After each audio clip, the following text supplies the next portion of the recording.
continuación, ya para el cierre, tenemos la participación de Roberto López Olmedo.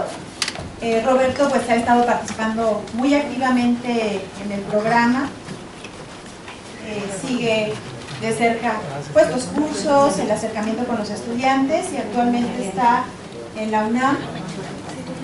Y el día de hoy pues nos va a platicar sobre lo que está haciendo allá en la UNAM y básicamente gira en torno a la producción e impacto en revistas indexadas de sectores no académicos de nuestro país.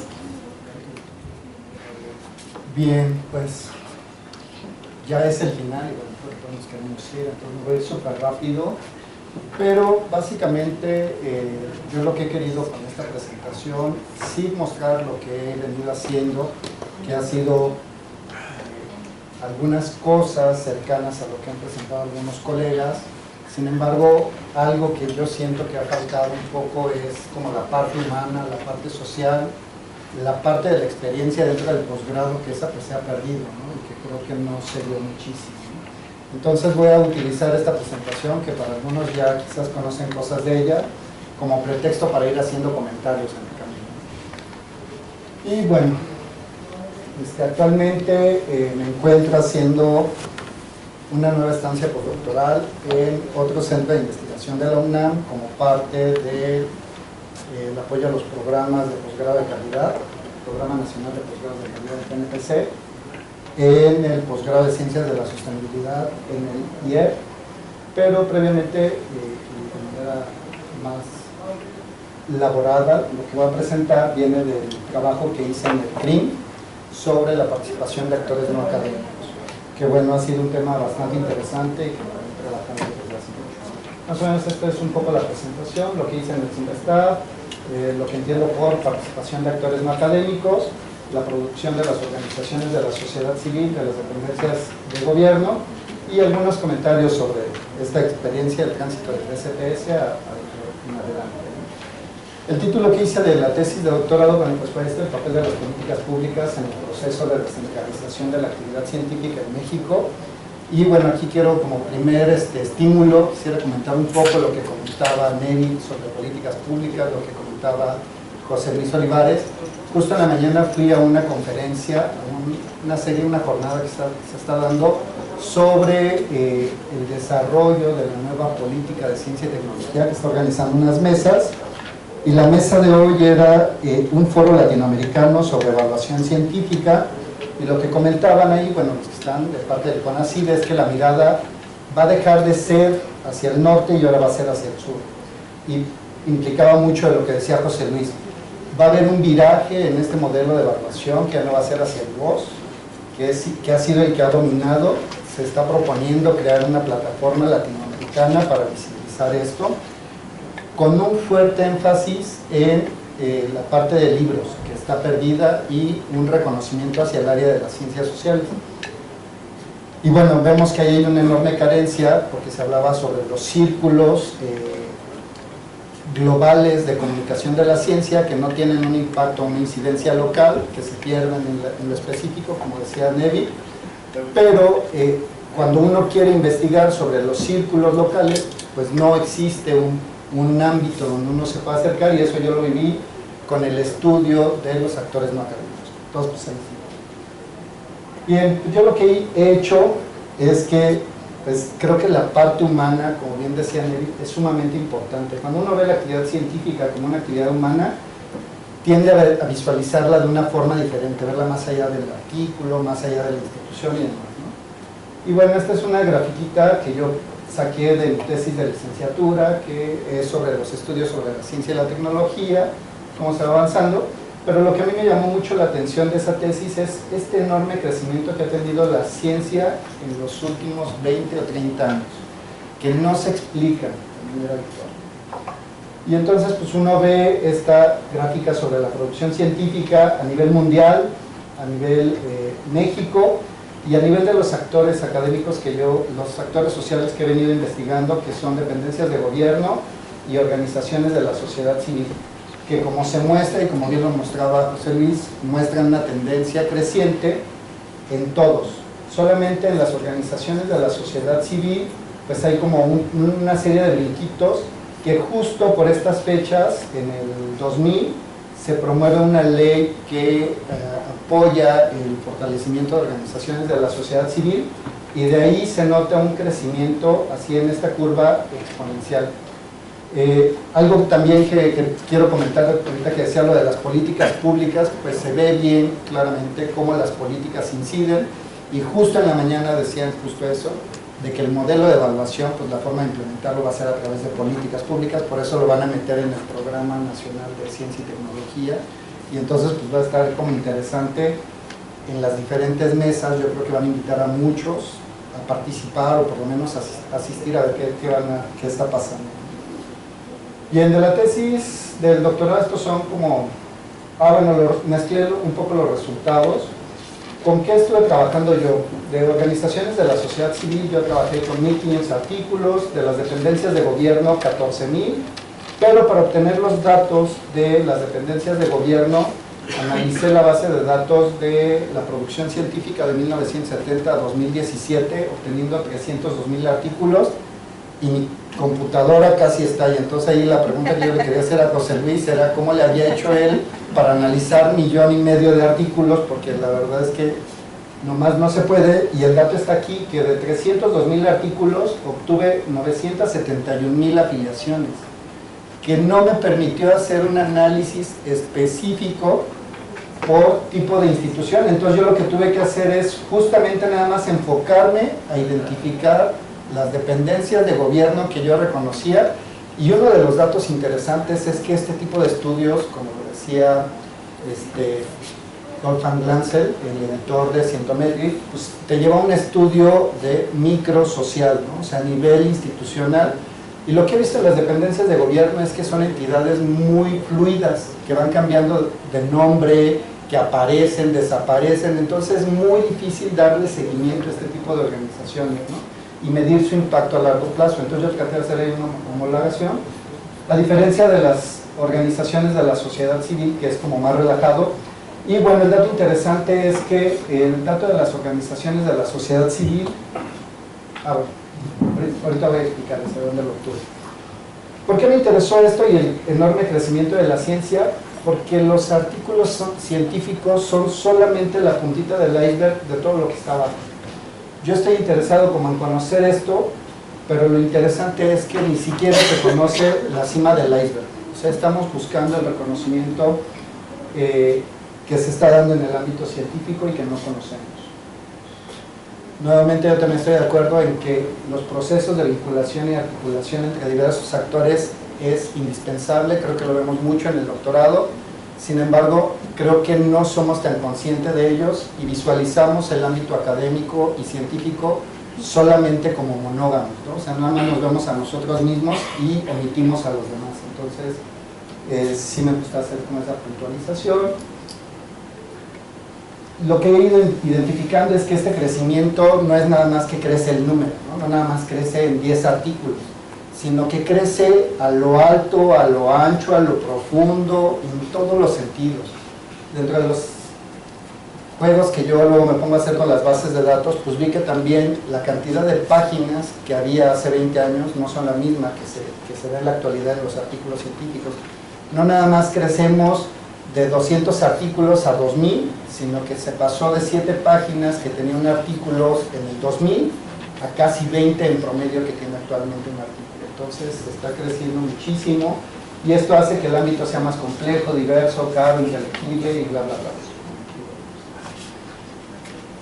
Los marcos teóricos de los que he partido para hacer todos estos estudios, desde la tesis del doctorado, yo creo que hasta desde la licenciatura. Bueno, en la licenciatura no hice estudios bibliométricos, pero bueno, fue a partir de los estudios bibliométricos, estudios sobre políticas públicas y la parte transdisciplinaria sobre actores no académicos en la actividad científica, ¿no? Y bueno, algo que yo he visto es que actualmente cómo está la participación de actores no académicos, que está completamente centralizada. Casi toda está pegada a la participación de universidades, centros de investigación, pero está tendiendo a descentralizarse, y yo creo que en algún momento va a tender a moverse hacia estructuras más independientes, ¿no? Y esto lo puse porque la tesis de doctorado era un debate, ¿no? Si realmente, que se ha visto aquí con varios grupos en los que hemos estudiado bibliometría, si hay un proceso de descentralización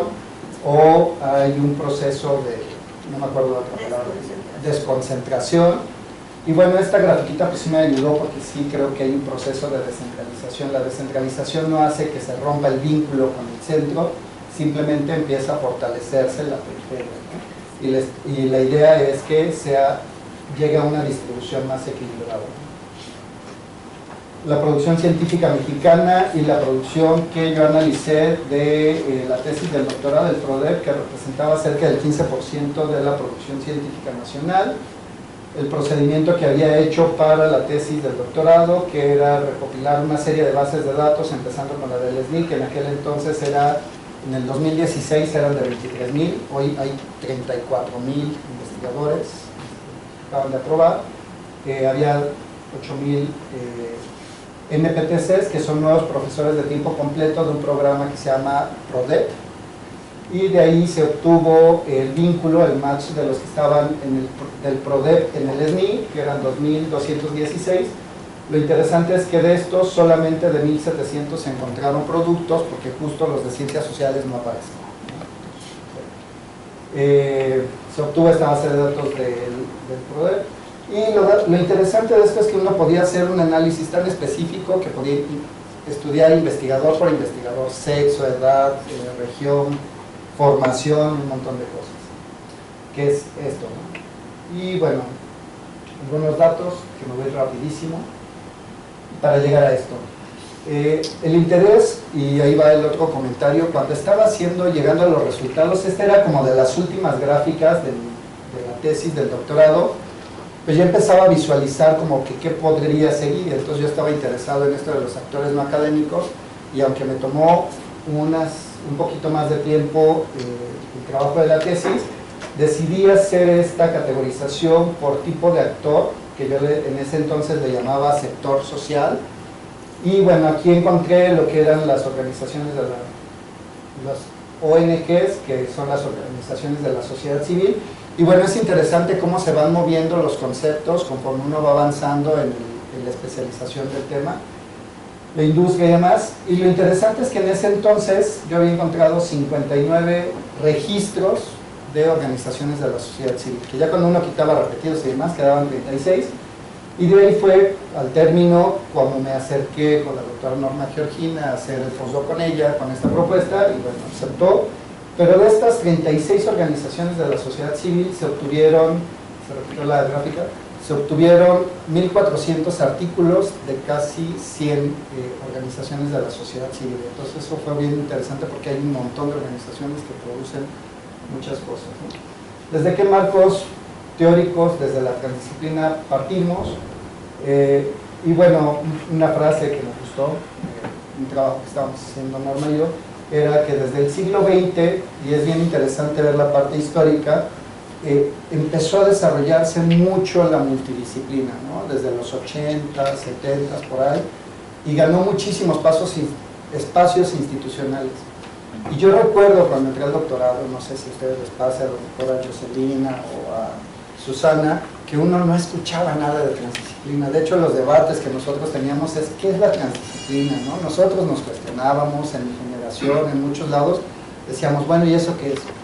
Sin embargo, hoy por hoy, casi a todas las conferencias que voy, no se deja de escuchar el término transdisciplina. Entonces, no sé si hemos perdido esa sensibilidad, pero yo sí lo quise como retomar, ¿no? Un poquito. Y bueno, ¿qué es un actor social? Un actor social es aquel sujeto, grupo de individuos o entidad que asume la representación de determinados intereses o que trabaja con el fin de conseguir ciertos objetivos. Básicamente eso es como lo que me interesaría que se quedaran, porque con eso yo caractericé a estos actores no académicos. Para empezar ya en el tema de los actores no académicos, un ejercicio que hice es, pues existe el RENIECIT, analizar qué actores están en el RENIECIT, porque es una base pública, y encontré que justo el 90% de la producción científica nacional se hace por el 10% de los representantes del RENIECIT. es decir, instituciones de enseñanza superior, instituciones de educación, centros de investigación, que si ustedes suman estos dan como el 10 punto y cachito por ciento del total de actores sociales. Y un dato interesante que cuando hice esta gráfica me interesaba era las instituciones privadas no lucrativas, que son las organizaciones de la sociedad civil, que eran 920 y que representa cerca del 8%. Cuando uno analiza el total de actores sociales que hay de esto en México para el 2016, pues vemos que había 37,000, actualmente hay más de 40,000 y sigue en aumento, lo que habla del enorme potencial que hay en este sector. Y un dato que yo luego platico es que antes de entrar al doctorado yo había estado trabajando 6 años en organizaciones de la sociedad civil y yo me preguntaba, bueno, yo veía en el espacio que cuando uno trabaja en la sociedad uno genera mucho conocimiento y decía, pero ¿por qué las organizaciones no publicamos? ¿Por qué no hacemos cosas? Veía que había mucha cercanía entre el espacio académico y entre las organizaciones y eso fue uno de los motivos por el cual me interesó este tema y profundizar en ello. Y ahora me queda claro que sí hay un enorme potencial que está pagado por carencia de recursos, ¿no? O sea, de hecho organizamos un coloquio donde invitamos a organizaciones de la sociedad civil que producen conocimiento, que yo estoy investigando, y pues los pusimos en un foro a que nos dijeran por qué, ¿no? ¿Qué producían, para qué, en dónde y cómo? Y pues las que producen son un tipo particular de organizaciones, principalmente con fuertes capacidades académicas, muchos de ellos con un pie en la academia y otro en la sociedad civil. Y bueno, eso hablaba, pero algo que decían es que podían producir más conocimiento desde las organizaciones, pero su carencia era el recurso, ¿no? Se realizó un análisis biométrico de esto, la gráfica es más o menos similar. Aquí el dato es que cuando uno se mete en este tipo de estudios, por decir, de las dependencias de gobierno, yo obtuve 14,253 artículos, que es una monstruosidad, porque de estos 14,000, calcúlenle que casi 1,500 artículos se tienen que revisar uno por uno para saber qué son, porque los que hemos trabajado en esto de las categorizaciones de las afiliaciones, pues no aparece, y por eso no hay muchos estudios de esto. Lo interesante de todo este trabajo que he venido haciendo es que no hemos encontrado estudios que aborden este tipo de poblaciones, ¿no? Que caracterizan la producción científica en ningún lugar así del mundo, y entonces por eso ha ganado como simpatía o interés en algunos lugares. Sin embargo, yo he analizado 2 actores, que es el de organizaciones de la sociedad civil y dependencias de gobierno, pero actores hay muchísimos, hospitales, empresas, gremiales, que encontré bastante de gremios, organizaciones internacionales, museos, parques, zoológicos, redes, grupos, instituciones financieras. Es interesante ver que hay una enorme participación del Banco Nacional de México y del Banco Mundial en muchos temas de investigación, principalmente en ecología y en salud. Entonces, pues hay instituciones políticas, o más bien políticos en lo particular, que publican, que eso debería de ser una tendencia. O sea, aquí estaría padre que no hubiera uno, ¿no? Que hubiera cada año más de 500, ¿no? Por cada diputado que tenemos. ¿Eso de tribu qué es? Tribus, así, una tribu colombiana, creo, que decía tal tribu participa como colaborador en un artículo, un grupo étnico, pero ellos se hacían llamar tribu fulanita de tal, y eran 2 tribus diferentes. Entonces es interesante ver. Y hay otro que no puse aquí, que son los que no pude identificar, que puse como desconocidos. Y dentro de ese grupo, que en aquel momento, cuando uno no tiene muy desarrollado conceptualmente los términos, los conceptos y demás, yo omití, pero había muchos, por decir, me llamó la atención que había como 3 artículos de colonos de la colonia del Valle. Y entonces, así firmaban, colonos de la colonia del Valle. Y entonces me llamó muchísimo la atención, y que en ese momento omití por desconocimiento, ¿no? Y bueno, la investigación todavía está como, ¿cómo decirlo? No está todavía del todo madura, todavía le sigo trabajando, haciendo ejercicios y demás. Y yo una duda que he tenido es cuál ha sido la influencia extranjera en procesos nacionales. El rojito es donde hay más número, y entonces quería ver, este estudio era sobre organizaciones de la sociedad civil y por obvias razones había más participación o mayor filiación local. Sin embargo, me llama la atención en este estudio cómo pueden participar, por decir, colaboran más las organizaciones de la sociedad civil con universidades e instituciones de investigación extranjeras más que con locales, cuando uno pensaría que las organizaciones de la sociedad civil tienen un impacto local. Y entonces, bueno, nada más pongo esto, todavía estoy desarrollando ahí como cosillas para analizar, ver cómo lo investigo, pero sí me llama esto la atención porque lo mismo encontré en las dependencias de gobierno. Aquí si uno ve casi el número de afiliaciones es 50%, 50%, en dependencias de gobierno es 60% extranjera, 40% nacional. Y entonces la pregunta es, ¿qué pasa? Las instituciones extranjeras vienen a aprovechar el conocimiento de las instituciones no académicas para obtener conocimiento, o cómo, ¿no? Y entonces en eso he pensado mucho en el tipo de investigación que he hecho Jocelyn y demás, y eso. De los datos interesantes que a mí me sorprendieron y que no esperaba, es que yo esperaba encontrar a la mayoría de las organizaciones de la sociedad civil o dependencias de gobierno mexicanas en los cuartiles 3 y 4 del Web of Science. Sin embargo, el dato sorprendente en ambas es que el 65% se encuentra en el cuartil 1 y 2, con una alta productividad en revistas como Science, PLOS ONE y demás, que uno no pensaría que este tipo de población tuviera interés en producir conocimiento con impacto internacional. Este es del estudio de dependencias de gobierno. Lo que me llamó la atención en este estudio, que era el foco, yo quería ver qué tanta participación había a nivel estatal o municipal, y pues sí encontré, o sea, sí hay, es muy baja, más o menos como los temas. Aquí traté de homologar, por decir aquí que puse CONACYT, pues no hay CONACYT estatal, son los consejos estatales de ciencia y tecnología que producen conocimiento, pero para que fuera comprensible puse como las estructuras federales. Y llama la atención que el ámbito turismo, y lástima que ya se fue NEVI, pues sería interesante porque ProMéxico estaba muy interesado, pero ellos no tienen producción a nivel federal, ¿no? O sea, turismo, ni estas cosas, ¿no? Lo que es interesante es que el tema de salud y el tema agrario es un tema de interés como para los tres ámbitos de gobierno, municipal, estatal, federal, y así hay algunos, ¿no? Recursos naturales y demás, que no pasa con todos, ¿no? Entonces eso también considero que fue un dato bonito, interesante.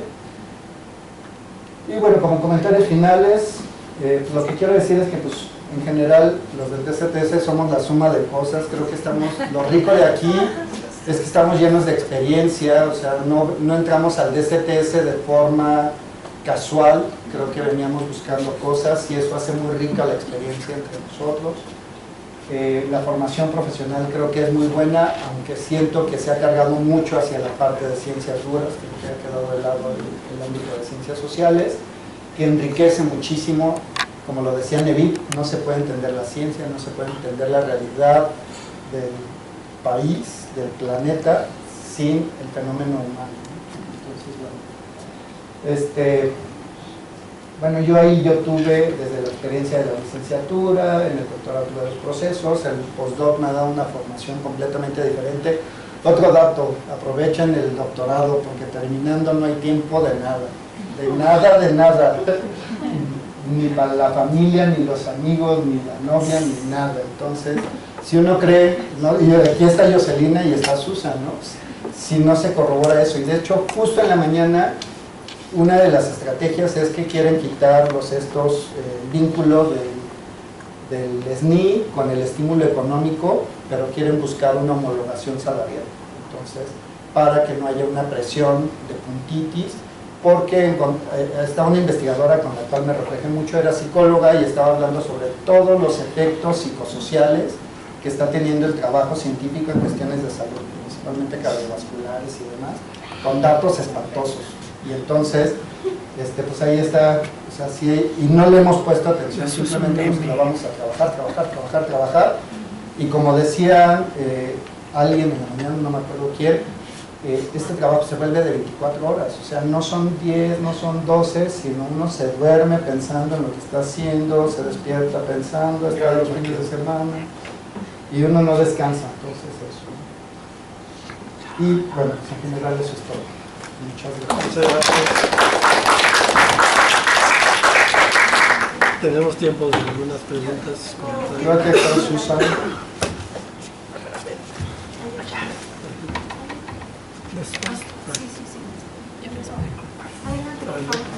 Bueno, es que yo más que nada es un comentario para muchos de los trabajos de aquí, incluido el de Roberto, los bibliométricos. Es que en algunos de las investigaciones que se reportaron, se están haciendo cálculos desde los años 70 hasta la actualidad y es muy claro ver cómo hay un crecimiento exponencial. Yo creo que son muchos factores. Por un lado, sí hay más capacidades instaladas, desde centros de investigación, gente formada, recursos orientados, política pública, eso es innegable. Pero hay una parte que yo creo que sí hace un quiebre muy fuerte, que es alrededor de los 90, que es la aparición de toda la informática y el internet, ¿no?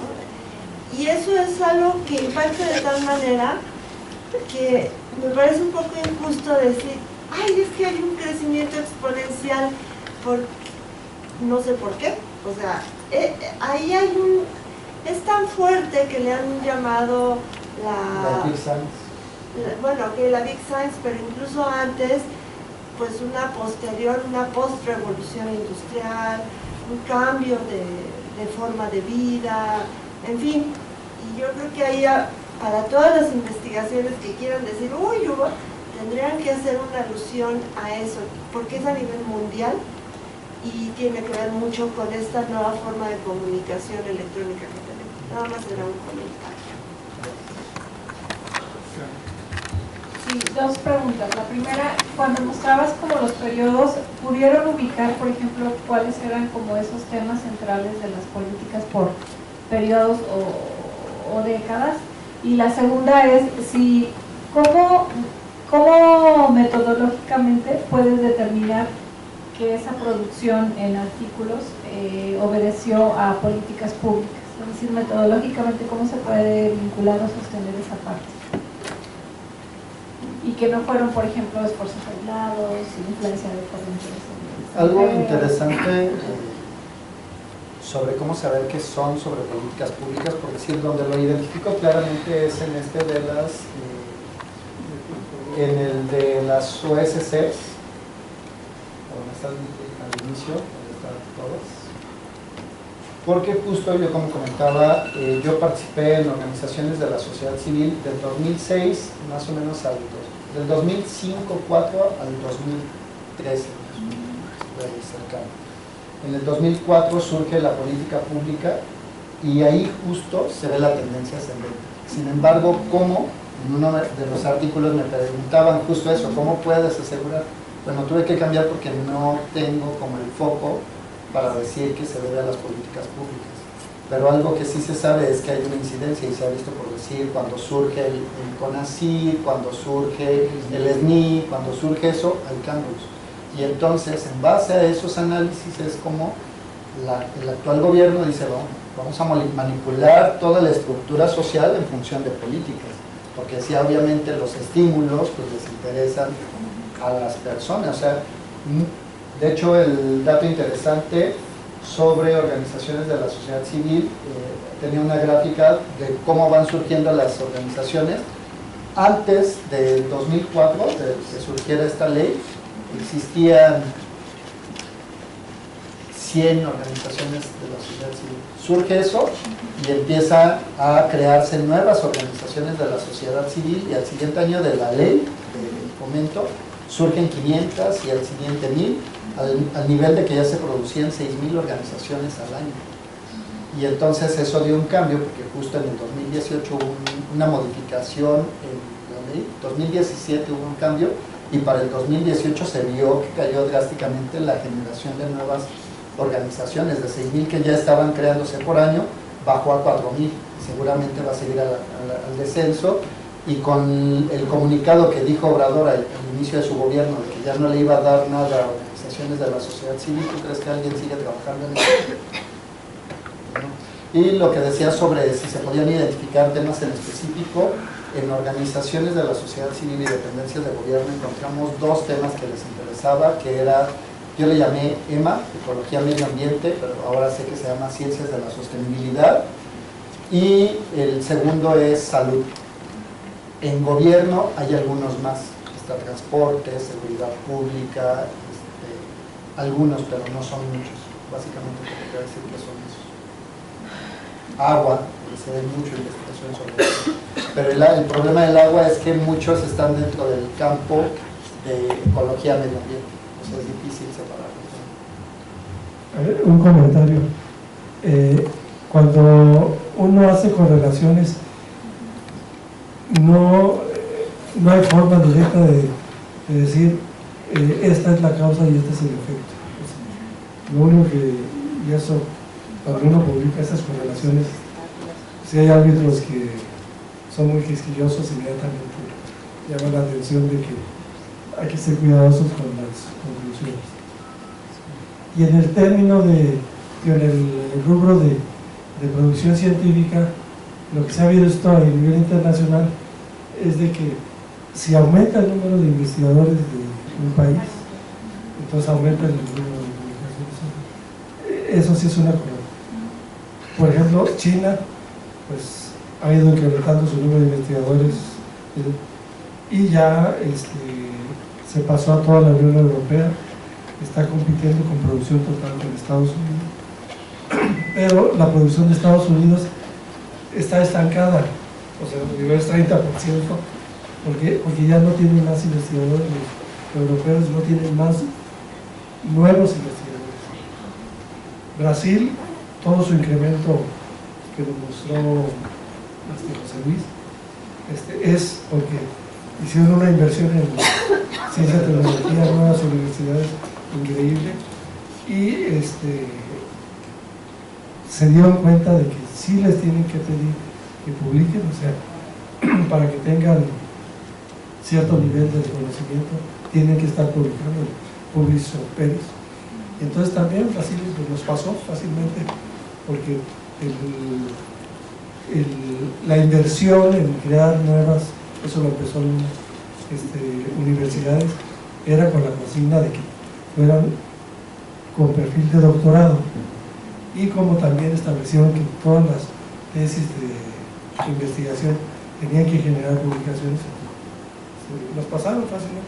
Siempre fue 1 a 2 y ahora pues es 1 a 4, o sea, que a lo mejor ya van a bajar.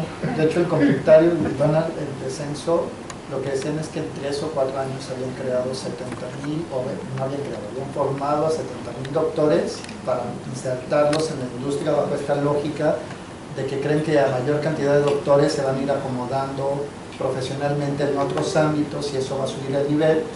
Y en un estudio que hicieron es que de esos 70,000 solamente se colocaron 60 y tantos doctorados en la industria. ¿De 70,000? De 70,000.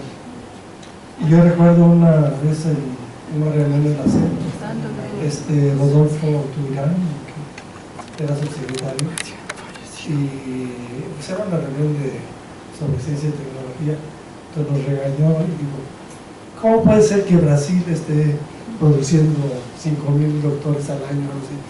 Y ustedes apenas 10,000 o algo así. Así era, digo, no sé, era investigador y todo, ¿no? Pero pues sí, no nada más es producir por producir, hay que invertir dónde nos vamos a ubicar, contratar, etc. O sea, es un esquema complicado que yo creo que en esta etapa que tenemos en México no lo vamos a ver. Hay que estar al pendiente de cómo va la producción en estos años científicos en México y en Brasil, pero en todas partes, sí, ya están. ¿Alguien más quiere? Sí, claro. Yo te quería preguntar si cuando rastreas un poco las instituciones de las dependencias de gobierno, Cuando rastreas las instituciones, las dependencias de gobierno, ¿no te encontraste de pura casualidad a la defensa, Sí. Mari? Ajá. Y es que no los vi. Estaban haciendo aeropuertos. Ya me acordé, los que encontré sí hay, pero están en el sector salud. O sea, es los hospitales de la defensa los que necesitan. Solamente, no hay otra estructura que publique de la defensa. Y de la Marina, que es otro equipo. Es igual, nada más los hospitales. Y entonces ahí está el debate bien interesante, porque ¿dónde los ubicas?